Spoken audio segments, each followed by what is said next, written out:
Seattle Sounders MLS Cup champions. We're going to break down the 24th championship game in this league's history, but the highlight of this show, I've agreed to go into Ike Opara's interrogation room. Ike, what do I have to look forward to here? Nothing. It's not a fun time. I don't know why you've agreed why to do do people this. Why do people agree to do it? I don't know if we tell them why, like what we're doing when they come on the show. We just kind of like, yeah, you're gonna answer 5 questions. They're gonna be kind of tough. Yeah. We kind of trick them, right? It's a bad That's idea. a good thing. It's a Brown Hooker special. Extra time starts now. Oh, from New York, you are listening to Extra Time, driven by Continental from the AT&T MLS studios in Midtown Manhattan. I am Andrew Wiebe with my partners in soccer, Matt Doyle, Calen Carr, and we have poached from the Benny Sal Podcast, Ike Opara, a 2-time defender of the year, the defending defender of the year, and a new member of Extra Time. Welcome, Ike. What will you say on your first ever appearance here? We'll just call this your signing press conference. What up? What up? Well, it's a little bit more official production than ours. Wow. But We've made you a bona fide offer. Exactly. So I don't know how Benny and Sal are going to get you off this. 4 years of league man, and then you make me a bona fide offer. Thanks, guys. No, great content on the Benny Sal Podcast. I'm glad I'm a part of it. Just gonna get my name on it maybe next season. Yeah, maybe next season. We have not stolen him, but I will take some credit for like hyping you up, getting you in the graphic. For sure. This is a Brown Liquor special. It is post MLS Cup 24, which I think needs to be a thing. I'm nervous about that, by the way. Really? Have you heard about this? Have you heard this guy in the interrogation room? Whoa! You want to just just enter into that? Pull it up. After, yeah. So Could be trouble. Here's the deal. We were going to do a 1v1 with Ike, and we're, of course, going to talk about the Seattle Sounders and their second MLS Cup championship in 4 years, their 3-1 victory, Brian Schmetzer's star term, Seattle dynasty, maybe, maybe not, no, TBD, Toronto FC, that foul that they wanted, the contract Michael Bradley now, it seems, will not get, and their legacy, plus much, much more. Dax, Nagby to the crew, 2020, Miami and Nashville, yada, yada, yada. But Ike, I'm going to make you a deal. We were going to do a 1v1. I was going to give Ike the opportunity to bring me into the interrogation room. Wow. And then we weren't going to do that because we're tired. It's late. We've done a lot of work today. MLS Cup happened. We did shows, Matchday Central. Thank you for watching if you did. And so that was going to go away. But now at the end of this show, I'm going to give you the opportunity to put me in the interrogation room. Wow. I've always wanted- So I've got to come up with 5 questions on the spot. Yes. Oh, So okay. that's the way That's it the works. content life, my It friend. is my no That's problem. how we work. Listen, no problem at all. But when I go quiet for a bit, it's because I'm thinking. All right. I'm not as good as you guys multitasking. And- Just so our listeners know, when Wiebe goes quiet for a bit, it's because he is literally two-fisting. Exactly. Cheers if you're drinking a Heineken. Maybe you got some Captain Morgan in your cup as well. Yes, sirree, Bob. That's the way we do this. Let's get to it. 3-1. Oh, by the way, Ike, if I throw it to you, that means I'm trying to throw you off your game and screw up the interrogation room. Hey, don't worry. It's been a long season, so we all need to celebrate this. Okay. Fans, listeners. Somebody's partying. I'm missing that. Somebody's partying in Seattle right now. Yeah. I want to know what They're that having is. their own Brown Seems Liquor like special. it seems like the whole city is. Yeah. And that's, I guess, we should segue into talk about there the you go. cup, Do right? Like when Seattle came into the league in 2009, it blew everybody away to see the fan support. And like I don't even care about the game at this point. I just want to talk about what it's meant as a longtime fan, like literally before day one fan of this league. And we give Sounders fans a lot of grief, and they give it right back. But to see 70,000 people in that stadium screaming their heads off for 90 minutes, the march to the match had 25,000 people, I think I read. The whole town is painted rave green. It matters so much there in such an obvious way that congratulations to those fans. I hope they enjoy every second of it. They did usher in a new era in 2009 when they came in, and it feels really appropriate that we're ending this decade with them lifting their second cup. Calen's kind of shaking his head no, because you think the decade ends in 2020, I assume, but no. No, Seattle invented soccer, right? Yes, but no, Certainly Major League Soccer. I think they invented MLS 3.0. If that is your sort of way of measuring the league, you go through these different sort of iterations. I think that they did that. They ushered in showed what everyone what has it done. can be. Yes. Yeah. They opened the doors. They said, hey, go spend big money on a player. Go get a Clint Dempsey. Go get a Obafemi Martins, then a Nico Ladera, Raul Ruiz. But way before that, it was Freddie here's Montero. here's a stadium downtown. Here's Freddie. Well, here's Lundberg. On here's the business side, Atlanta United went to Seattle to basically embed themselves to understand what had worked there. Then you see it going to Atlanta. And this felt kind of like a little bit of a rejoinder to that, too, to say, oh, yeah, we saw MLS Cup last year, too. But don't forget about us. LAFC, it seemed like so much had been pushed towards that. And this was kind of like an old school and a very Brian Schmetzer way. Don't forget about Seattle. Don't forget about the Seattle Sounders. And over the last decade, I mean, they have been such a big piece of that story pushing the league. Absolutely. 11 years, 2 MLS Cups, a Supporters Shield, 4 Open Cups, playoffs in every single year, and they came into this game as certainly the favorites. No Josie Altidore for Toronto FC. You don't have to explain that. Charlie Davies tried to do it many times, said no chance. Finally, his prediction came through. A 3-1 win for the Sounders, but for about 60 minutes, it didn't actually look like that was going to be the case. This did not look like the team that went and took it to LAFC, that knew who they wanted to be. They said, we're going to go to the counter, and they were lethal on the counter. I mean, they Catenaccio to LAFC a little bit. Like that's what I'm saying, but they knew what they wanted to be. Yeah. It wasn't like, That's we true. were They going were to carry lost. this game. They were lost in that first 45 Yeah, it was weird. It was weird. And then Kelvin Leerdam gets the goal or doesn't get the goal if you're pedantic and a person who doesn't like fun. And then Victor Rodriguez, the substitute, who I said in the postgame show, and I still believe this, has not lived up to expectations over the course of 2.5 years. But who cares at this point? Now they have a championship. Ruiz gets a goal. Josie Altidore gets a late one in the 90+3. It doesn't matter. 12 straight home playoff wins for the Sounders from 2014 to 2019. That matches those DC teams that started on fire in this league, 96 to 1999. What did you take from this game? Ike, what did you think of the performance from the Sounders? What does this championship mean to this team? So I struggled the last 48 hours trying to pick a winner because you said they were heavy favorites, or you At said least they were favorites. Certainly favorites. I wasn't so sure. Yeah, maybe favorites, 51-49. I was going back and forth because He's literally Bobby. He's Bobby. He's literally Bobby. I don't know what that means, and it doesn't seem like it's a. I don't think it's a compliment. Right? Listen, Yeah. This has been happening. Did you guys say? Really? It's 58-42. 53-47. It's whatever you want. Because the last however many winners, last 3 or 4 finals, I was certain that this team should win the game. Whether they won or not, I don't know. But this game, I'm like, I could see it going either way. And for the first 60 minutes was exactly why I felt that way leading into it, because I thought that Toronto was going to be able to establish themselves in the game just based off of what I've seen from Seattle, just based on when I've played Seattle this year. And so it wasn't all that surprising to me. I thought maybe, yes, at the end of the day, they weren't good at really threatening Stephen Fry when they were dominating the possession for 57, 58 minutes. And ultimately, they lost the game in the boxes, right? So it still could have gone the other way with, Lady Luck leaning towards Jonathan Osorio. Maybe that snapshot at the top of the box. Maybe the Osorio foul that he wanted called that leads to the Leerdam goal gets called. Or from Benny Sal. Stephen Fry Benny Sal. pushes it back into traffic instead of exactly. Then you got Leerdam getting 19 deflections before it goes into the goal, and that's you know what I mean. And so that's where I struggled big time of predicting who was going to win this game. But at the end of the day, the Sounders get credit for what they do. They always make their own luck, and they're tough to beat. Yeah. They just grind you down. That's the big thing for me is in the games of small margins, which inevitably are the MLS Cup playoffs, where I went into this beforehand, and finals aren't always pretty. But if you look back last year, the decisive play for me was Michael Parkhurst making that tackle on Abobasi. You go back a couple years, and it was Diego Valeri slide tackling Clark in the first minute of the game. Like, you forget about how they happened because they weren't always the prettiest. And I think the Leerdam moment, which is like, you'll forget about because that probably won't be the one they'll pick for the highlights. You'll see the Rodriguez ones and the other ones later. But that really changed the game there, where that the team didn't really look good until that point, but then the stadium came to life. The team got a little bit of confidence. But the Sounders seem to always, to your point, they make their luck. They find those moments. They always find those small margins, whether it's a tackle or whether it's put a cut back there, because it was a nice little combination play to get to that point.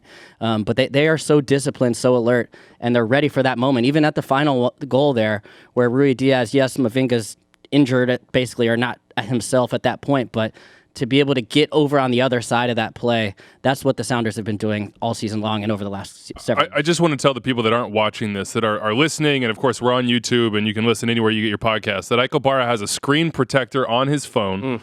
And he's very clearly texting someone intently. Not texting. I'm writing my notes for my 5 questions for you. Oh, No, look at this. You're trouble. Maybe I should throw a quick. No, I shouldn't do that. I should throw a quick tweet, see what we can get from this. Yeah, okay. Ooh, then you're straight. The listener questions are very good. I will give you that for the pod. What did you think of Greg Vandy's game plan? I thought it was the right game plan, and I wondered before the game if they would bring their fullbacks up because against Seattle, if you do that, you're risking them being able to play through the lines, get behind you, and put the ball in the back of the net. I wondered that. I wondered how much time Pozuelo would spend high. Because he actually spent, if you watch that NYCFC game, he actually spent a lot of time really high between the two center backs, kind of holding them back. In this game, he was barely a false 9. He was just 10. And he was just drifting around everywhere, finding the ball. And honestly, Seattle never really figured out how to track him. And because he was occupying both Roldan and Svensson, they couldn't get pressure to Bradley. And if you watch that first 60 minutes, it's Bradley who's controlling the game by spraying those long diagonals that they love to hit, and Oro's pushing up, and Justin Morrow's pushing up on the other side, and Benazet is getting, and Endo is getting in space, but neither of those guys had the quality on the day to actually make it count. And I think in the process of all that, Toronto got so comfortable bringing their fullbacks up and so comfortable with the rhythm of the game that they lost their edge just a little bit. And it was right after Roldan, hip-checked Jonathan Osorio. It's like 9 passes till it gets to Leardan, and Toronto didn't put a single challenge in on any of those. And if you look back at that, there are 3 times where they could have stopped that ball progression, and there's one very obvious time where Oro is pushed up, but he's not touch tight on Ladero. And that's the time when Ladero turns around and plays the man through, and suddenly Seattle are into the attacking zone. So it was a good game plan. They just didn't have as much talent.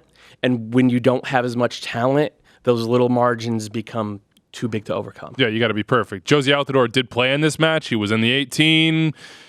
We expected that. We didn't know how much he would play, but once the game state goes 1-0 Seattle, then he's coming on. Came on in the 68th minute, Victor Rodriguez in the 76th. And then in the 90th, Rui Diaz gets that goal, and Josie's in the 90+3 is sort of a consolation prize at that point. How much did the Josie thing matter? We talked about this so much in the lead up to everything. I mean, it was the big storyline outside of Michael's $6.5 million contract. I mean, is that what this game hinged on? Yeah, look, I think obviously Josie is their best 9, their best striker, and when he's not on the field, yes, you are worse as a team attacking. But that being said, Toronto was very good at this playoff with the system that they were running, with Pozuelo being a false number 9 the way he was, especially this game. I feel like he was drifting, as Matt said, so much more than previous games. And honestly, it was working out perfectly fine. Seattle couldn't figure it out, and if only the wingers for Toronto were better on the day, maybe just more decisive with the runs, more penetrating more often, that in itself, has a defense behind, because they were on the heels for a while. They just could not get out Seattle, and they didn't have the quality. And some of that, yes, is that they're wingers, and that Josie could have made space and finished off opportunities had they come. But Pozuelo and what he was doing was causing them fits. So again, it's like the butterfly effect. Just because Josie would have been out there earlier in the playoffs, it doesn't mean that they would have even gotten to this point. The game flows; it's just so different. But that being said, he comes on, scores a goal.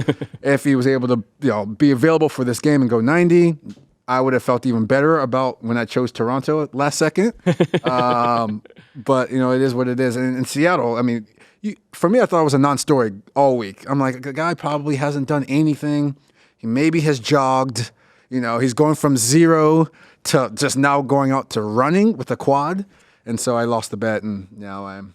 It's a delicious bet. It is a delicious bet. Providing the brown stuff in our cups here. The game is what it is. We broke it out on Matchday Central. I think everybody watched it. I don't feel a need, really, to sit around here and like tear apart the tactics. Toronto was better from 18 to 18. Seattle was better in the 2-18s. And the team that was better in the 18s won. Well, can I say just one other thing about it? Yeah. And I think I made this point on Matchday Central, but in Toronto I agree with Ike. They were excellent. It was one of the best. Some of the passing and the way they were moving was all over the place. I thought it was. Pazuela's a warlock with some of the stuff he did. Well, the one, where he went on to one knee and was dribbling through three guys. And one style, yeah, it was like breakdancing. He was just he was really feeling it. Yeah. And I think he got a little bit frustrated as the game went on, and Toronto FC did a little bit when, the physicality or they didn't get a goal to show for the way they had played. But I wasn't as nervous at halftime about Seattle because they bend, but they don't break. And it looked a little bit like they were caught in between, where they wanted to be a little bit more on the forefront going forward. They said that all week, and it wasn't really playing out that way. But if you look back at them throughout the playoffs, there was only one game that they had above 40% of possession, and that was the first game, which was probably their worst game against FC Dallas. It was open 4-3. That's not the way the Sounders want to play. In the other games, even at Salt Lake at home, they only had 30-some-odd% of the possession in that game, and they won 2-0. Then they go to LAFC, only had 30% possession, and then this game they had 35% possession. But in the moments that matter, when they make good use of the ball, there was a really nice lead up to the Leardam moment, and then also on the Rodriguez goal, it was just a lovely little layoff there, recognition from Ladero, who is always just such a warrior, but has that bit of quality, and Rodriguez finished it off. So they used the ball well, but they didn't need a lot of the ball to win the game. All right, let's talk maybe big picture here, and I think the sort of star in many ways of this playoff run for the Seattle Sounders was not actually a player, which Brian Schmetzer will push away, and he'll say, no, it is the players, it is the fans, it's the city, it's everybody else but me. But Brian Schmetzer had been kind of not a really even a forgotten man, an underappreciated man. Like, people knew him and they thought, how long is he going to last in this position? Is he the coach that the Sounders need to get over the hump? Is he a championship coach for them? Yeah, he won in 2016, but he was a half season after Siggy Schmidt laid the foundation for so many years. And this postseason has been Brian Schmetzer's star turn. And it's not just the off-the-field stuff. It's not calling out Bobby Warshaw, which, of course, we enjoyed and, played up and everything else. It's not the selfie in the bathroom mirror.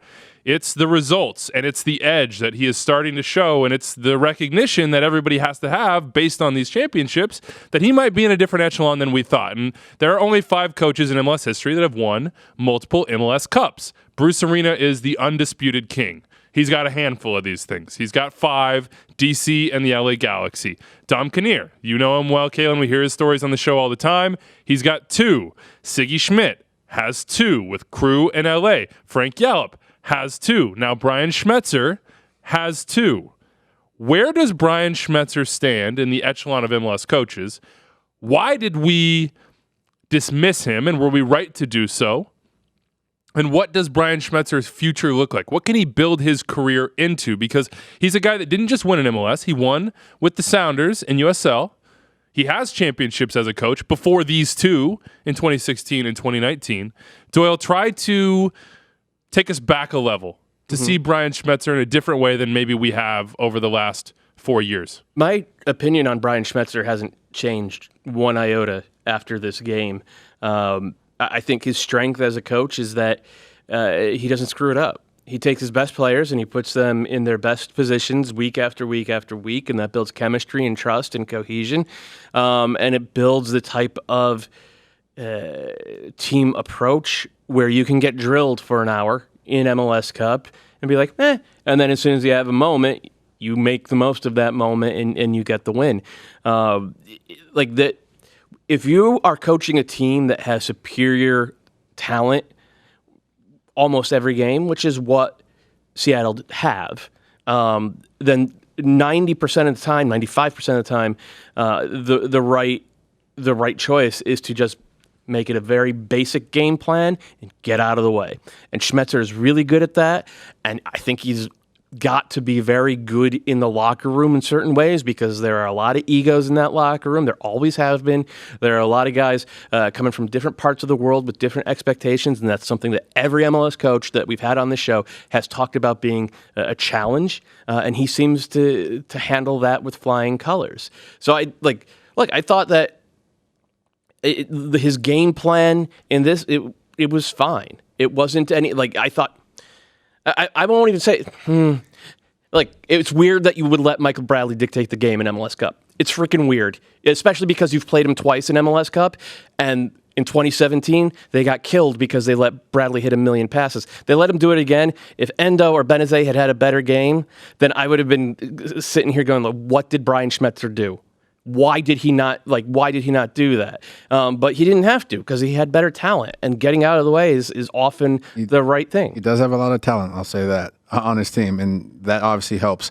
I'm not going to go too deep into what you said because I think you made a lot of good points. I'm going to look at it from a broad perspective of, Brian Schmetzer has now been in his has completed his 4th season, not even 4 years of a head coach, and he's done what he's done. He's just getting started, right? So when he is all said and done, maybe it's a decade, maybe decade plus, who knows what he's going to have in his cabinet trophy-wise. And that's kind of the incredible part is that this guy, do you guys know how old Brian Schmetzer is? Off the top of my head? 57. 57. That's my guess. Okay. Well, either way. Keep going and I'll look it up. He didn't start exactly a spring chicken, coach. He's done this at a pretty, I'm assuming, later age. No? What are we It's at? 57. 57. That's really weird. You must have done I that. feel like there's some sort of magic. Either way, right? And so I also predicted MLS Cup Wow. a year ago. when we look back at this, maybe 20 years from now, depending on what his career shakes out to be, he could potentially be in that Bruce Arena, category tier. No, in Seattle, you're right. They have the resources. They're building from the bottom now too. The development pipeline for them is getting even better. I mean, could be. Yeah, he's already a legend there. To steal Doyle's word, do you know what's weird to me? The fact that we struggle so hard to recognize what a good coach is standing right in front of us. And when all of the results point otherwise, to say what this guy is doing is pretty incredible. And if you look at it, it feels like for a while that he's almost never had the interim tag taken off. It just feels like he has been the interim coach of this team with all of this talent and all this ambition of a super club in MLS. And they're saying, oh, well, it's a nice story because he's a local guy and he says he seems like kind of your nice his uncle family ran the sporting goods store we all were at. He worked in construction before he came into USL. But having spent time around Seattle, having spent time around Schmetzer or talking to Christian Roldan or even players that played for him, Roger Levesque, or even other guys that nobody else would probably recognize but played for him in the USL, they all say the same thing, is that it really is that history that is his strength. And it's also that interim tag or that chip on his shoulder or coming from the lower leagues or playing for the club. It's the same way. It's not just the selfie, resonates with the fans. All those things really add up. And the first thing that stood out to me was when he did the post-game interview with Sebastian Salazar, every time he points to his players or he points to the fans or he comes up with some other reason. I think, not to call out names, but it seems like some coaches like to go out there and profess their tactical nuance or whatever. He's not really interested in that. He's really interested in winning. I think that goes a long way with the team. And he makes the right decisions. He brings in the players at the right time. And yes, getting out of the way. But that is also a skill to me. And let me say, I didn't think his game plan in MLS Cup was great. I will question it forever because you just cannot let Michael Bradley dictate the game like that for an hour. His game plan in the Western Conference Final was spectacular. He knew exactly where, and that was the harder game. He knew exactly where LAFC was going to be soft. He knew exactly how to beat them. So, I mean, he buried Bob Bradley head-to-head as a head coach this playoffs, and that absolutely goes as a check mark in his column because I think Bob's an excellent coach. So, I mean, he did a lot. But, after this game, I still think of Brian Schmetzer, if it was 2003 and Matt, the Metro Stars fan, is here and Brian Schmetzer's the head coach of Metro Stars, I'm pretty good with that. Yeah, and I think that's an interesting point to me after watching the press conference in which he comes out to the dais, they've won a title, and he has to express himself, and before he can do so, he's emotional. Every team in this league should be so lucky to have a coach who, with warts or whatever it is that you want to point at Brian Schmetzer, who feels so connected to your club and your community that he sheds tears thinking about what it means to win for them. Like, every single club would be fortunate. Yeah. Most clubs don't have that. Yeah, most clubs have coaches that are, like, look, they love their job and they want to be there and everything, but we know this profession. We know how it works. Like, Brian Schmetzer sits at that podium and he looks out there, he looks at the 70,000 and he's like, I am you. Yeah. I am you. I did this for you. We did this together, and that's so powerful. Truly ingrained in that community. But I also would be quick to say, I don't think it's just he's just a nice guy. No, it's well, not. And he's not just a nice guy. I think he can light into his team when he needs to. He's a competitive dude. I think he's got an ego. He's honest. Yeah. I think he can have some hard conversations. Does he remind you of Dom? He does a lot, yeah. I mean, look at all the coaches you named, really. Like, a lot of them have very similar qualities as far as being able to manage and make the right decision, be honest. It's Bruce's greatest strength. Yes. And I think if you look across the world from Sir Alex Ferguson to you hear Wayne Rooney talk about Sir Alex, a lot of it comes down to being able to manage personalities, get a locker room to come together as a team. And yes, the tactics are a part of it, but I think in our conversations that's become a little bit outsized or outweighted in our conversations. All right, Brian Schmetzer. He's a winner, man. Got another one. Congratulations to him. Congratulations to the Sounders. The question now for Seattle is, well, what are you going to do this offseason? Because it never ends. The trade window opens up at 1 p.m. Eastern on 4 minutes. Monday. I don't even know when we're publishing this podcast at this point. It's late at night on Sunday. I hope we get it out soon. Who knows where I'll end up here? Oh, yeah. It's MLS and anything happens, man. I told you we put a bona fide offer in on Ike Opara. We have the Cooligans podcast money, right? That's where I'm going next, baby. Come on, the Cooligans don't got Got to make time of your use in New York. We'll see if they match. We'll see if they match. Seattle, 2 championships in 4 years. We put the question on the post-game show, and it's one of those that's like pure sports radio talk, but I think it is interesting in this sense. Is Seattle a dynasty? 2 championships in 4 years. No supporter shields, no open cups, but 2 championships in 4 years. And despite, Doyle, you being the supporter shield truther that you are, I think the rest of us at this table are probably sitting here saying MLS Cup is the prize. That's what you get remembered for. That's what you're going for. Are they a dynasty? And if they're not, what are they? Any opinions? For 11, I'm going to go further back than 4 years. No. You have to go. First question: dynasty? Are they? No, they're not a dynasty. 2 trophies in 4 years is great, and I think almost any fan base in the league would absolutely take that. But no, 2 and 4 isn't enough. Especially because there was no. I'm sorry, there's no point during these 4 years where it was like the Sounders are unquestionably the best team in the league. Maybe the second half of last year, but even then, if they had gotten to MLS Cup against Atlanta or the Red Bulls, they wouldn't have been favored. What about second half of 2016? They were not good the first half, but the second half they were good. Toronto was better. Okay, all right. What about today? They were the better team today. Yeah. Oh, I mean, I'm saying through the playoffs, though. I mean, they went to LAFC. They kind of knocked off everybody. Yeah. Okay. But I agree with you to your point as far as a dynasty goes. I think you have to win 3. If I think of dynasties in all sports, I think of the Bulls or the Warriors recently. I don't know. You try not to think of the LA Galaxy. Yeah. Galaxy, DC United back in the day. DC. I think San Jose to Houston would have counted, I think, as an MLS dynasty, and that's where you started to see Yallop and Dom Kinnear in this as well.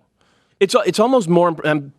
I'm bringing it back to 2009. Do it. Almost more impressive to me. They've made the playoffs 11 straight years as the format and the length of the regular season has changed, as they've lost players to the rules have changed. As the rules have changed, as they've lost players to the expansion draft. You add DPs, you add TAM, you add GAM, you add everything that... Were they ever in the Eastern Conference? They were not. That was 2010 San Jose Earthquakes. The West is usually a harder conference. Oh, yeah. So, I think they have 50 points or better 9 out of 11 seasons. They have 4 U.S. Open Cups and I think 2 other finals they made it, or is it just 1 other final they made it? They have 1 Supporters Shield. That 2014 team, they won the Supporters Shield Open Cup double. They now have 2 MLS Cups as well. Like, that's spectacular. That is Like the fans, I was gonna say, I hope they appreciate it. We know from the scenes we saw today that they do. Yeah, I mean, I've been in Major League Soccer now 10 seasons. I came in a year after them, and I can't imagine if I was drafted to that organization. Having that under, my resume, it's incredible. Really, it really is. And so I think when we think about the Sounders many years from now, and we think about their first 11, 10 years, that decade, it's going to be hard to argue, that they weren't the golden standard. Even with LA Galaxy, included, when we look down the road 50 years from now, revisionist history maybe, I don't know. But what they've done is incredible. The Galaxy certainly were not as consistent. Galaxy haven't figured out the TAM No, era. the Galaxy had just burnt the money. huge highs. They had the LD, Beckham, Keane highs, and then they've had lows, and then they've had blips. They haven't had a single signature moment in the TAM era. And that's what kills them. Yeah. Yeah, I mean, They if were you the look team at it of the from first half of the decade. The Sounders of the So second I made this argument And at the beginning of consistent in the the show, first half, is that I too. think that Seattle Sounders set the stage for, and then I'm not going to say mastered because a bunch of other teams have done it really well as well. Atlanta and LAFC now and Toronto, of MLS 3.0, of TAM, of DPs, of understanding how to bring players through your system and have depth at the bottom of your roster, of exploiting all the little things in Major League Soccer that you have to do, including spending a little coin to get to the top. So if they're not a dynasty, what is this? Do we have a word for it? Is there a word? You threw around, I think we were sitting around eating pizza right before this, just trying to refuel and get our minds right. You said standard bearer? Yeah, and Ike said gold standard. I think they have been an example in pretty much every facet of the game, whether it's the supporter culture or the fact that they, I think, are sort of a democracy. They vote on the GM and president, and they have I think the big part I keep going back to is I think the history, connecting way back into the roots, and then connecting those roots to today. There were people at that game that had been there and watched Sounders play in like the 70s. Yeah. That's pretty incredible to think about, especially as the league changes and evolves so much. So, yeah, I mean, but the other hard part is it just changes so fast, right? Because if Atlanta United had scored that penalty and then they win 2 in a row and the U.S. Open Cup, it's like, are they a dynasty? Like the conversations change so fast. It's the same thing year after year. It's best team ever, and then next thing you know, it can be poof gone in an instant. Which is why I think, to Doyle's point, like the making the playoffs every year for so long and competing for hardware is really the most impressive part. We can all agree that the best teams in MLS history win the Shield and the Cup. And if you think of the two unquestionable dynasties in MLS history, is the late 90s DC, who won the double in 97 and 99, and in between they won the Inter-America Cup against a Vasco da Gama team that was freaking awesome. And then the Galaxy team of the early 2010s won the Shield 2 years in a row, then they won Cup 2 years in a row. One of those was a Shield Cup double, and they finished it off in 14 with MLS Cup, a great team as well. I want to see, I think the next step for Seattle is to put together a season like that, where you're approaching 70 points and you're just laying teams out week after week after week, and you just take it straight into the playoffs. And by the end, there's no doubt. And the next step also for MLS is CCL too, right? Yes. If Win that. they go on to they're win in that. there. You They- guys are they gonna fall qualified. for the CCL fever, and I'm gonna be laughing. Right, don't I'm fall gonna for it. laugh at you guys all Send me, February. yeah, Tweet at me all you like. I'll be there, baby. I'll be there hoping and a praying and a believing. Don't worry, I'll Be be careful, in the- Ike. You under come on blanket. extra time one time, bro. This happened to me. Don't worry. They got me. I got antibiotics. I'm not gonna get any sort of plague here. We're all I've good. been down to Panama, played it. I was like, no mas. Are you on my side here? But I was, but now I'm trying to warn you. You forgot what it's like This to play, is what huh? can happen. You forgot what it's like to play. Wow. Rough. You guys just don't get it, huh? This You're right. This is a shot at you I'm guys. a masochist. I just want that gut punch. I'm just waiting for it. That's it. That's the next competitive match in Major League Soccer, starting- isn't it? I It's got the CCL. itch. We're back, baby. We're back. Leagues Cup, man. Just but- move to something serious. Leagues Cup. Yes, sir. I'm there for that too. You know I am. What's the future? Before we get to Toronto and kind of put a bow on their season, I kind of mentioned it in passing there. What Garth Lagerwey has done with the academy, with the USL, with the first team, with kind of the integration there. They've hit on TAM signings. They've hit on DPs. I mean, you don't get much better than Ladero and Rui Diaz. And oh, by the way, if you look at the numbers on them, those are pretty reasonable transfer figures. Nico Ladero for like $6 million? Are you kidding me? A 27-year-old Uruguay international from Boca? Yeah. That was a great move. Yeah. Rui Diaz has paid off as well.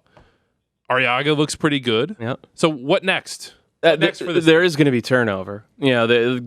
Roman Torres was great today, but I'm pretty sure he's out of contract after this one. And at his age, with his background of injuries and other stuff, and with Arriaga there. Oh, by the way, before we even go further, they won this without Chad Marshall. Yeah, who they lost unexpectedly early in the season. He broke my nose, by the way. Oh, Chad did. Yeah, before it went out. I think that was his last game he ever played. Wow, headed the ball in and.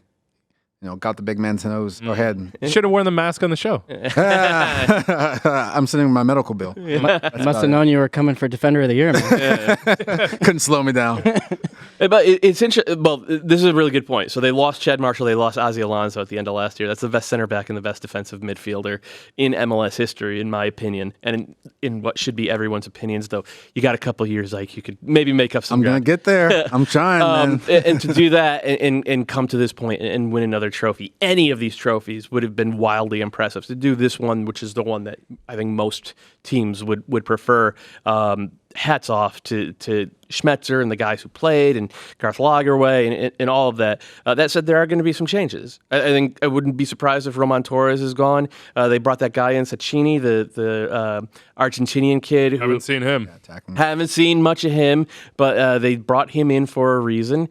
Victor Rodriguez scored a spectacular goal today, and he's been very good when he's been healthy, but he has only rarely been healthy. You wonder if he'll be back, and they do have an open DP slot if they want it, and all of that is pending the CBA. Maybe they will have 2 open DP slots. Things are going to change a lot in this offseason. Whatever it is, though, as long as Ladero and Svensson and Kim Ki-hee, and who was awesome, and Christian Roldan are there up that spine, they're going to be fine. They're going to be at least another 50 points and into the playoffs. Jordan Morris hit double figures a year Jordan off Morris of ACL, took a huge step forward. Had a hat trick in the playoffs. Yeah, and Rui Diaz is an assassin. More to come from him. Things change quickly, though. I mean, you've got to have a succession plan for half of those guys, if not more, that you mentioned. I'm assuming Garth, Adrian Hanaway, that they have it all, hopefully rough ideas. But things change quickly. Who knows? I wouldn't be surprised. It's silly season. I wouldn't be surprised if something catches all of us off guard with the Sounders. Yeah, look, Toronto FC Ike knows about things changing quickly. Because absolutely. Sebastian Jovinko was supposed to be the star back in the spring, and then he wasn't. He was off to Saudi Arabia. Victor Vasquez left as well. Victor Vasquez was gone, and they did all this with Pozuelo, who, by the way, is the 3rd most expensive player in the history of this league. Look, we don't have to put a bow on Josie. He was hurt. He wasn't able to contribute in the way they would have wanted to. That's a massive blow for them. I will just say that Nicolas Benezet and Gallardo, the 2 TAM signings on the attacking side in the summer, Benezet had moments. Didn't really see Gallardo. Omar Gonzalez was good, but those are 2 places you have to revisit. I think both of those guys were on loan, so Ali Curtis has more to think about there. But I'm thinking about, and maybe this is just, this is the Mobia Kugo in me. $6.5 million for Michael Bradley. He didn't get it, man. He didn't get it. I'm a huge Michael Bradley stan. I don't know, maybe people out there who are listening. I am too. I think it's ridiculous that he gets criticized. Read the column that I wrote. I love Michael Bradley. I think from the start of his career, I've been a huge fan of his. And I can't really imagine what it would be like today to be looking at sort of not just money, but some immortality and some further reinforcement of the decision that you made to go to Toronto FC coming good, to go to Seattle and win this for that entire team, that entire organization. It can't feel good at all. And I'm sorry, Calen, I looked at you and I thought, I think Calen probably knows what this feels like, not the 6.5, but to have it come up just short. What might they be feeling now? Well, my MLS Cup bonus, if I can remember, was probably it wasn't enough to even know how much it was. How about that? It's terrible, and the good thing for those guys is they won one, but it doesn't make it easier when you get to this match, and that's part of the reason why they're in this match is because the standards are that high. And yeah, you could say, oh, we didn't have Josie, and we made the change. We got Omar back just in time, and I have those thoughts often too, where we lost Brad Davis for one final, and you say, what if Brad was there? And you will ask yourselves all of these what if questions, or what if I never got injured? What if all these things changed? They still had Robbie Keane and Landon and Omar, so they probably would have been McGee. Yeah, Mike McGee. Yeah, respect the GOAT.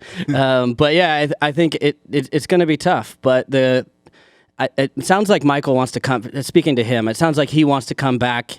I can't speak for him, but I spoke to Josie once before, and he told me that basically the idea, and I think both of these guys have bought into this, is that they could go on and play for other clubs. They could go on, and they have played for other clubs. And in Michael's case especially, he's been tremendously successful pretty much everywhere he's been. But I think playing for Toronto means something different to those guys. They want to be club legends. They already are.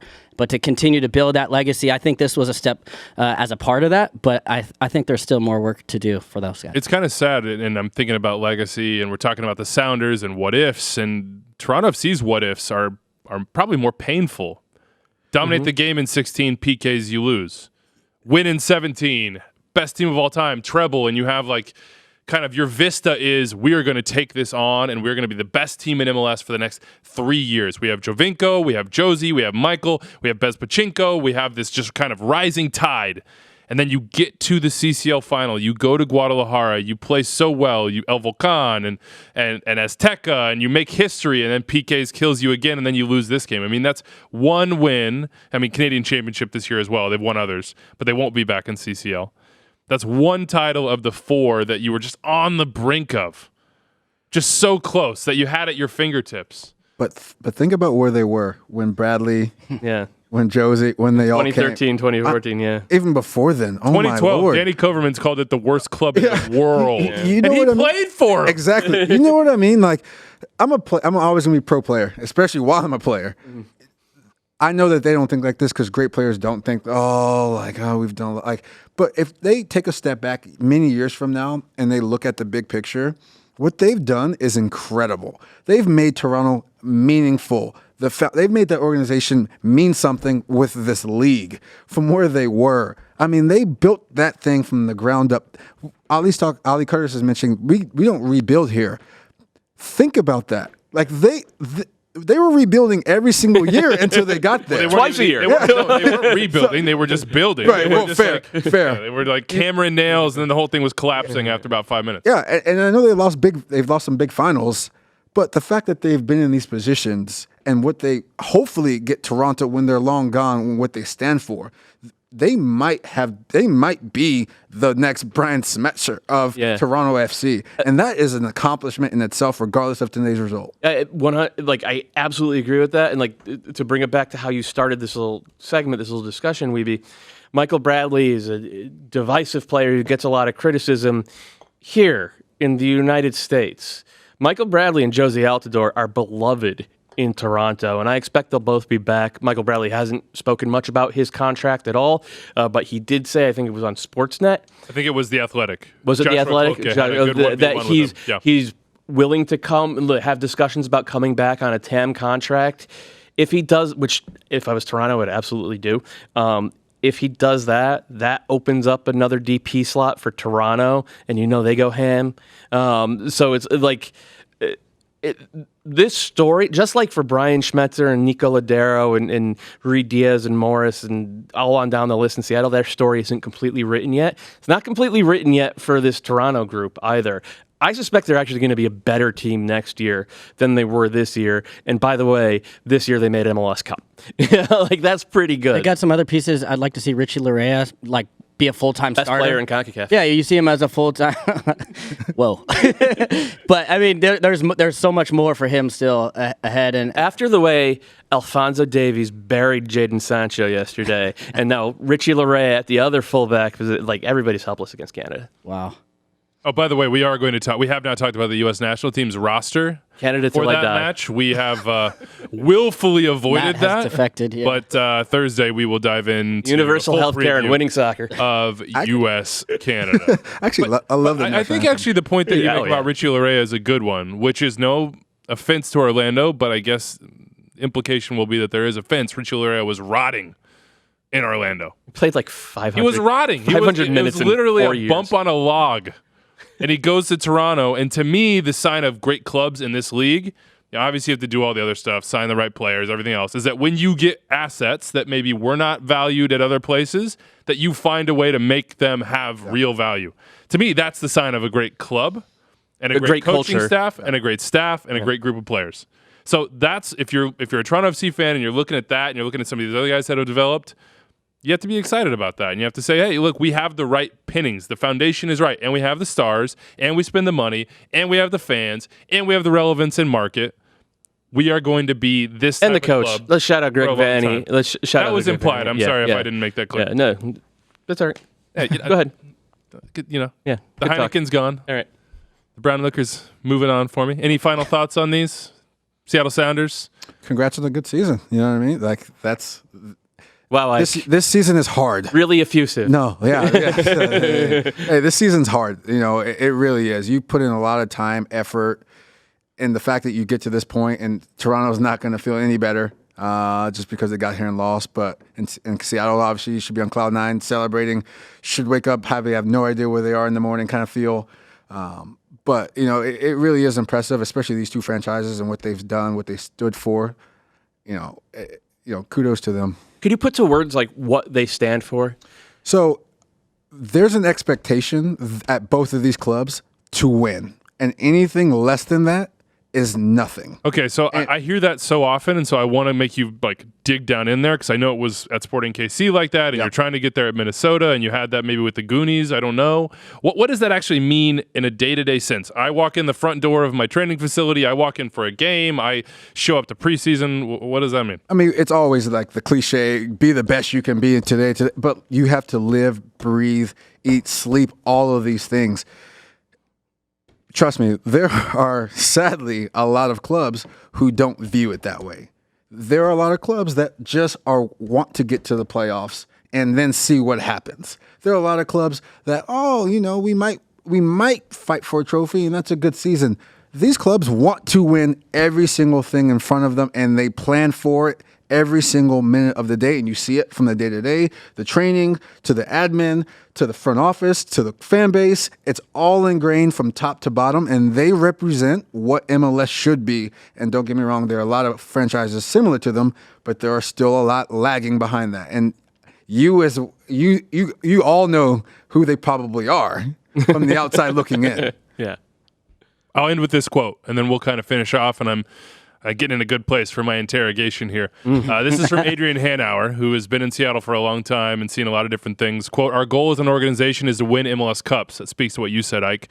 We set that in place actually in 2016. I guess to have won 2 in 4 years is maybe faster than I would have expected. They did it.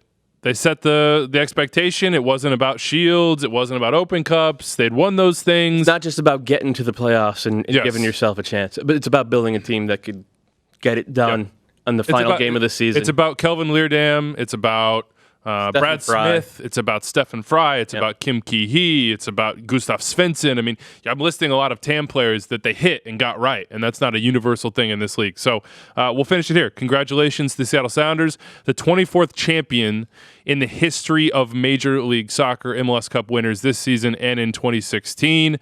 Well done. Enjoy it. Have fun tonight. Have fun if you're a Seattle Sounders supporter. Have fun if you're a Toronto FC supporter because you went to the promised land. You almost got there. Played with house money. Yeah. Like this was not like well done to Toronto.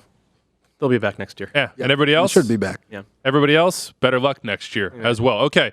Let's see. Where do I want to go with this? We've talked about Dax and Romney to Nashville.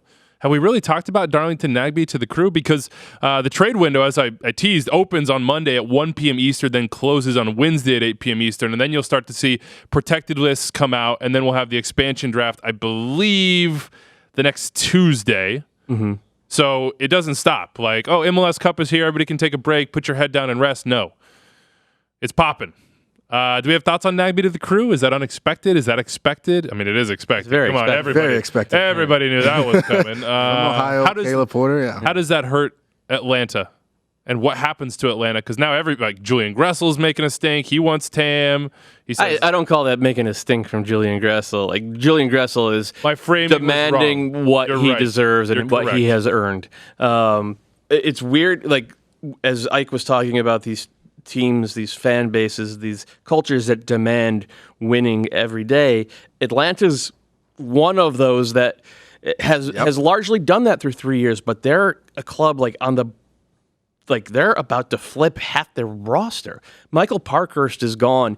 It looks like Remedi and LGP and Escobar might be gone as well. Darlington Nagbe is most likely gone. Jeff Lorenowitz and Brad Guzan, they're not getting any younger. Tito Villalba had 13 goals and 11 assists 2 years ago. He's going to be gone. Like, you go on down the list, it's going to be a brand new Atlanta United team.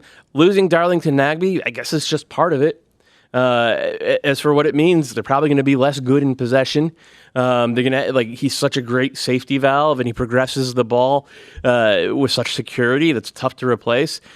I don't know how they were going to replace it, but chances are, like, from the outside looking in, this is like, okay, we signed Frank de Boer for, I think, 5 years. We have to give him the team that he wants to coach, and there's going to be a lot of new faces there. Atlanta are one of the most fascinating teams in the league. Who guys are you looking at? Who are the teams right now? And there'll be so many moves that you're just kind of curious. You're just saying, I just want to know where they go, what decisions they'll make. I have a lot of teams that I'm curious about. I think the two LA Maybe teams, Minnesota United? I have two LA teams. The two LA teams are the ones that, I'm very curious what they do, because how does Bob Bradley try to, enhance arguably the best team ever in MLS soccer? Mm-hmm. Yeah, they didn't win the trophy, but stylistically and playing against best team that I've probably played ever in MLS. How do you try to enhance that? At what positions? Galaxy, what are they going to do with Zlatan? I mean, those are some big questions. Right, very big questions. And they love the star power, right? Mm-hmm. And so they want to get a star, maybe even a few stars. Maybe the league will even make up some new rules again for the Galaxy. We know something's coming from the Galaxy. I don't know. Just speaking truth here. And I'm okay with it, to be fair. If you're not cheating, you're not trying in MLS, all right? So whoa, that's going in the intro, folks. We'll hear that next year in our intro. Oh, no. Perfect. What's the timestamp here? That's about 51 minutes into this Brown Liquor special. We're just heating up for this interrogation. I'm ready. Oh, my God. I almost forgot about that. The Chicago Fire got to interest you, because Dax is gone, Scheinsteiger's gone, Nikolic is gone, Katai is probably gone. Going to be a new team, the team of your heart, Calen. Yeah, well, I mean, I would say it's been kind of difficult for a while to be, I guess, just to support them from afar. But the complete opposite of the Sounders this decade. Yeah, but as far as I remember going to the locker room every day, and it was tradition, honor, passion. Passion was on the wall, and the guys that I played with all lived that. And there were Chris Armas and C.J. Brown and Jim Curtin, and they're all scattered around the league coaching now. Yeah, and they've all gone on pretty to darn be, well, huh? Yeah, wildly successful. But I think the move to Soldier Field, the new ownership group coming in, the ambition around it, but it is up in the air, because then you're like, well, what does this look like on the pitch? Because I would think if you're making a big change, that would be a look. That would be great. But I think that there is an opening, there is a door for them to get back to the city. I think also, culturally, we've seen what we saw in Seattle today. I think Chicago is one of the best. I think it's the best sports city in the United States, to me. I mean, it's just, they're crazy about sports in that way. And I met so many people when I played there that were and we had a great energy around the opening in Bridgeview. And those first few years we went, Eastern Conference Finals for multiple years. But I met a ton of people that were I used to come with my dad or my mom when you guys were at Soldier back in the day. So I think going back there is at least an opening or a path forward for them. So I'm definitely excited about them. And then also, I'm just go to my other club. I want to see what Tab Ramos is going to do in Houston. Can they bring some more young players up? what kind of style do they want to play? How does that fit with the weather? He has a chance to be their pareja. He has a chance to build that culture for them, which they've lost in the last 7 or 8 years. And I like the staff that he's brought into with Pablo. Look, there's a lot of teams where it's like, we don't know. Miami. Miami, Nashville. Nobody knows anything about Nashville's got more than Miami, though, right now. Montreal has to get a coach. Vancouver's looking for a sporting director. They need talent. And my CFC it needs a coach right now. It looks like it's going to be Van Bronckhorst. We're doing this on Sunday night. There's some reports trickling out from the Man City side of CFG that Van Bronckhorst is on his way. DC United, no Rooney, no Lucho. What are they going to be? Almeida second in year? the future? Can FC Almeida? If they can actually make some moves, which I didn't make many this year. For San Jose and Philadelphia, it's like, okay, open the checkbook up for one of those guys. Just like a $10 million striker or playmaker. Like, let's see that. Yeah. Can the Revs push on? Well, I was gonna say, can FC Cincinnati not be... very few teams are actually interesting. I think every team is interesting for their own reason. Yeah. Like this coming offseason. Who will RSL have in the front office? Will it be Jason Christ? We shall see. There's a lot of questions, of course. Extra time Ike driven by Opara Continental. To striker? Just to let him have the ball. By the way, I think we're running out of time. And I don't want there to be any excuses, Ike. And I'm going to regret this. But I've listened to a lot of BS the podcast, and I have always been so into the interrogation room. And for whatever reason, I've always wanted to go into the interrogation room. So let's do it. All right, Extra Time listeners. If you're not familiar with the BS podcast, Benny Sal Podcast, I'm on it. I host a segment of the show called Ike's Interrogation, and I get to ask the guests 5 questions. And if the guest answers all 5 questions, they can answer or ask a question to any of us on that show. Obviously, the question will probably be thrown my way. Yeah. So let's get it started here with question number 1. Oh my God! Do I try to make? I don't know why you agreed to. I'm looking at your phone and you have like the perfect. Nobody can see what I'm doing on that thing. Oh, perfect. The little screen guard. I got it for when I have travel, so like people can't look on my phone. It's just too much of a hassle. Yeah. So it's convenient. Yeah, it is. You got to rank these 5 coworkers. Oh, wow. Oh, God. Personality, soccer IQ, tough to work with, or best to work. All of it, right? Okay. All encompassing. I'm here for it. Between your boy, Matt Doyle. Okay. My boy to the left, Calen Carr. Okay. Bobby Warshaw. Bobby. Charlie Davies. Oh. Yep, I know. And your boy, David Goss. All right, so this is just so easy to get it started. So first is obvious, first to worst. First to worst. So best, okay. David Goss goes number 1. Wow. Unquestionable. Unquestionable David Goss goes number 1. Only one of these 5 was at my wedding. And it was not because I didn't want to invite the others, but, Just ran out of money, maybe. Kind of exactly. Weddings are expensive. Goss goes number 1. Like, we all have budgets. There's a salary cap at the BBUN wedding as well. And I ran out of TAM.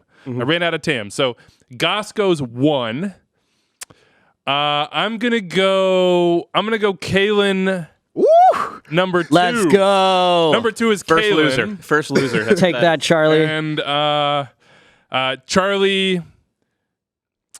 Charlie's going to go 3 because Charlie and I bond This is getting awkward on this side of the Charlie table. and I go 3 because we bond over fatherhood. And Charlie's he's one of those guys you just can't help but smile when you're around him. He's just a great guy. I also have that effect. Bobby's going to go 4. Bobby went 4 on this one because I just am so entertained by Bobby. And Doyle goes 5 because Doyle's life is lived as a troll, and that's where he's most comfortable. I have never trolled in my entire life. So Doyle's very comfortable at number 5, but they all know that I love them in their own special way. So that Goss, Calen, Charlie, Goss, Bobby, awesome. Doyle sucks. I got it. Yeah, Okay. we got it. All right, yeah. You summed it up. Yeah. I didn't say that. You said that. No, you pretty much said that. You pretty much just said that. Okay, that's question 1. I don't mean to step in here, but can we throw Susanna in somewhere? I was going to, but Susanna. This is Well, then obviously number 1. Yeah. Right? Yeah, I thought that was going to be a layup. Yeah, that's just a layup. Yeah, for sure. Okay. Or a dunk for me, because I rise up. All right, question number 2. Which head coach in this league God. would you not want to be the GM for, and why? Woo! So I can back out of these. Yeah. right? Oh, yeah. You can. Sorry, I forgot to mention that he can plead the 5th on one question, and Well, I'm gonna go this route. I would not want to be the GM 4 as I just go through the. I'm gonna say the one that just immediately jumped into my mind, just because I know him so well. Oh boy, is Peter, and it's not because I wouldn't want to be his GM, but because he would just ignore me as his GM. and I would Wiebe will not be ignored. Exactly. I will not be, and so I want to be a GM where I have an actual So say. Andrew and I feel Wiebe like, thinks that Peter Vermees is the worst coach in the league. Just to be clear. Peter would rightfully ignore me, and I think he would be very quick to be like, "But this is my." This my seems like a thing. good job, to be honest. This is actually it does seem like a good job. I take it all back, Peter. If you need a GM to just do literally to just Figurehead, take the to fall, just whatever. rubber stamp everything that you do, and then take the fall. I thought you were going to say Adrian Heath. That's actually not a bad point because you saw the shakeup in Minnesota. I'm not going to bring you in on this one, Ike. You just stay away here. He got it. Lead he the got fifth, it- Ike. He got his GM promoted. Matty got promoted, right? Yeah, but I don't think I'm an assistant coach, so I all can't right. get to that GM position Oh, okay. in Minnesota, at least. Just saying. It would be Okay. cruel irony for him. You're like, guess what? Weeby's your boss. Yeah. No comment on that one. I'll answer all of Ike's questions, but I don't even know what you just said. Oh, these are better. I actually want you to keep Yeah, asking keep going. questions. Keep going. Keep going. All right, okay.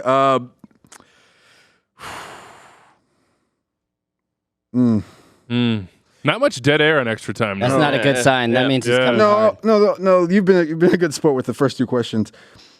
No, actually, you know what? I like this question. I like asking it to all the guests. Okay. Boy. They've played. But I would love to see it from the outside looking in. What team would be your retirement team? Oh, where I would go to retire. No.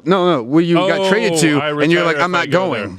So this one is not necessarily. And why? Yes. Okay, so it's not going to be a personal opinion because I don't live my life by my personal opinions anymore. I don't know I where may this is do. going. I may in this chair, but actually, I doesn't live either. my life. Okay.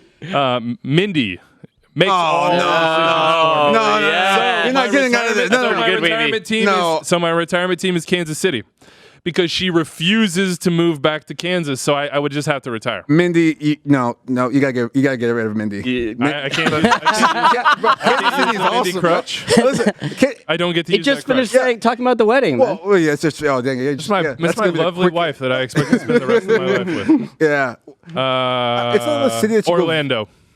I don't like Florida. Wow. The whole state? the state's pretty brutal, to be fair. But. I just don't love Florida as a place, and I don't have any problems with Orlando. Like I've been to the stadium a I'm ton. talking about the team. Well, I guess that's part of it. But I'm just you know that it's partially about where you live, and I don't like Florida, so Orlando's my choice. okay. Miami, I think I could sell her on. What is the Brooklyn of Florida? I have no idea. I don't think Florida has That's it. the problem then. Yeah, it is a problem. There you go. Yep. This is just question number 4, personal question. This is just a question that I wanted. No, it's not. It's not God. bad. Okay. You guys probably get trolled all the time because of bad takes. Rightfully so, right? I don't. Well, you make so many, you're gonna have bad takes. Oh God. So, what fan base abuses you the most, and why? What fan base comes after me the most? Recently, it's definitely been Atlanta. Oftentimes, it's Kansas City because they think that I'm reverse trolling them. Volume I think I'm one of them. volume and vitriol level, Yes. right? Yeah, Like there are two different metrics here. There's quantity. It's Right. all Quantity- quantity is always Atlanta or Yeah. Seattle. Montreal is an underrated Montreal, troll Really? farm. Yep. Like no offense, you guys And- are passionate, and that's why you're And so people good at don't it. realize it because they're usually screaming at each other in French. But if you tweet or write something that they don't like, suddenly, which I respect. yeah. Like they are listening, and if you say something that they're like, that doesn't jive with how I see it, I'm coming at you. So I think they are definitely one of my teams. They're like dark horse candidates here for sure. That's Those Yeah, that's I wouldn't have guessed that. and Galaxy fans for the last 2 years, because- Orlando City fans from me. which is strange because my Landon Donovan shrine continues to burn bright, and I'm a huge Zlatan guy. So. We're gonna deviate slightly. Why is Orlando City for you? Because I told the truth about their team. It really started with the 6-game winning streak that they were on in early 2018. And I said, this is a mirage. It's going to fall apart real soon because you can't keep winning. You can't give up 5 breakaways a game and have, was it Bendick was in goal? Yeah. He was making ridiculous saves and guys were missing tap-ins. And I said, this is a mirage. It's going to get really bad. And they didn't like that. And they really didn't like it when I was right. And then He's just enjoying this. Yeah. This is kept my being- self-plug too. When I was right. Yeah, we got to put that in there. and then Our producers say we're over. So Oh, all we have right. one more question. Oh, I I'm gonna have to go on Benny and Sal. And Yeah. Great. Yeah. All right. Get a mic. If you could relegate one club for Oh wow. who are you relegating in MLS? Well, that's the show, guys. Ike Opara. You've completed the fifth. Plead the fifth. No, not doing that. Good job, Ike. Well done. You saved that one for last. As soon as you used the R word, I had no chance. That's it for us. Hit us up. We will talk on Thursday about the U.S. and Canada and anything that you want to talk about, including everything that goes down in this trade window, which is open from 1 p.m. on Monday to 8 p.m. Eastern on Wednesday. MLSsoccer.com, the MLS app, MLS app are your spots for those. Thank you so much. Listen to the BS podcast, everybody, too. It's awesome. I love every episode. It's just unfiltered. It's amazing. Put Calen in the torture chamber because No, people don't realize. Well, this is Calen's as got close, a dark side. This is as close as I'm getting. You're for sure coming on. No, that's it. I'll make a deal with you. You don't have to answer 3 questions. No. I want not one. Calen's a Hall of piece of Famer this. now. He just big times everybody. I don't even Extra tweet. Time, MLSsoccer.com, 401-206-0MLS. Thank you so much to Ike for coming and hanging with us, and everybody who's been here through the playoffs. Charlie Davies, who's been through this studio. Ranked number Susanna 3 on Collins. Wiebe's favorite list. True. Number 3 there. My Susanna's number 2, actually number 1. Susanna is above this list because Right. she is a diamond medallion. That's what Susanna is. Exactly. To Calen, to Doyle, to Bobby, to David, to everybody who's on this show. One of the highlights of my week, I hope your guys' week, is sitting down here and talking about soccer, and hoping that you guys at home enjoy that as well. So thanks for listening. We'll be back. More to Silly come. season is on. Here we go. See you on Thursday, everybody. We'll be right